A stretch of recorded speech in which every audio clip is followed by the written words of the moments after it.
Assalamualaikum warahmatullahi wabarakatuh. Perkenalkan, saya Ciliatun Najwa dengan NIM 2406010103 dari Prodi PCKR Rombel C angkatan 2024. Di sini saya akan menyampaikan materi tentang tunadaksa pada mata kuliah pendidikan jasmani pada anak berkebutuhan khusus. Jadi, apa itu tunadaksa? Tunadaksa adalah gangguan atau kelainan pada alat gerak seperti tulang, syaraf, otot, sendi yang menyebabkan seseorang mengalami kesulitan dalam melakukan aktivitas fisik, motorik, atau mobilitas sehari-hari. Tunadaksa dapat diklasifikasikan dengan yang pertama berdasarkan tingkat keparahannya, yaitu rendah, sedang, dan berat. Kemudian berdasarkan asal kerusakan, kongenital atau bawaan. Kemudian yang didapat seperti kerusakan pada tulang ekor atau amputasi akibat kecelakaan. Kemudian ada berdasarkan letak kelainan seperti paraplegia atau kelumpuhan tungkai bawah, hemiplegia seperti lumpuh satu sisi tubuh, dan quadriplegia atau lumpuh keempat anggota gerak. Jadi mobilitasnya sangat terbatas. Selanjutnya ada faktor penyebab tunadaksa. Yang pertama yaitu perinatal atau sebelum lahir. Jadi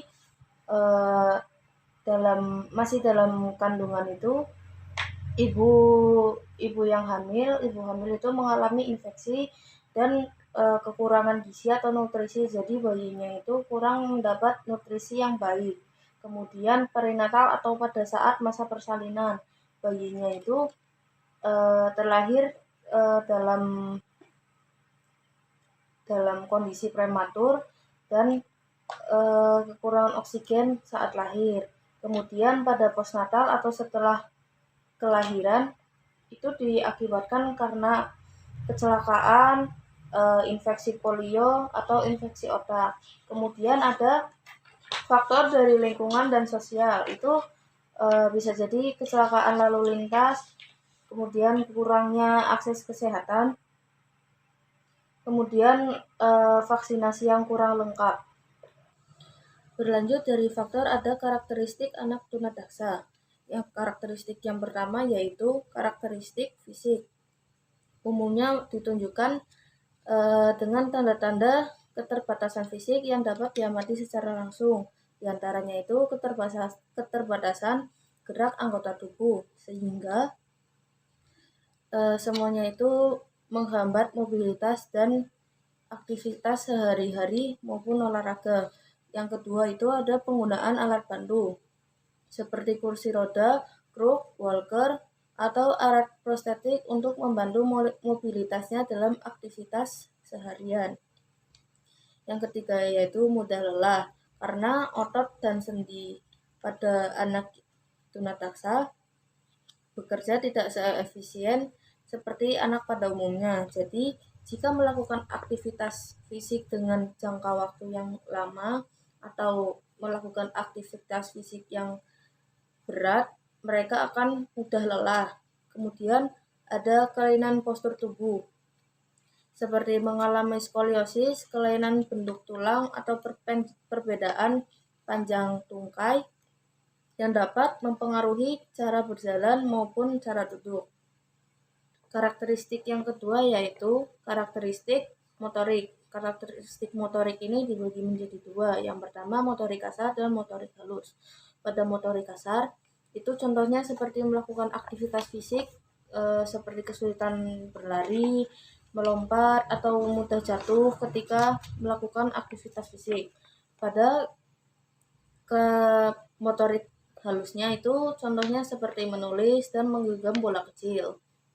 Karakteristik yang ketiga yaitu karakteristik psikososial, di mana anak tunadaksa sering mengalami hambatan dalam kepercayaan diri karena perbedaan fisik dan rentan stres akibat stigma atau keterbiasaan aktivitas. Jadi anak tunadaksanya itu seperti merasa percaya kurang diri karena mereka memiliki perbedaan fisik yang dapat terlihat atau tidak terlihat, tapi efeknya itu mereka terhambat dalam aktivitas sehari-harinya.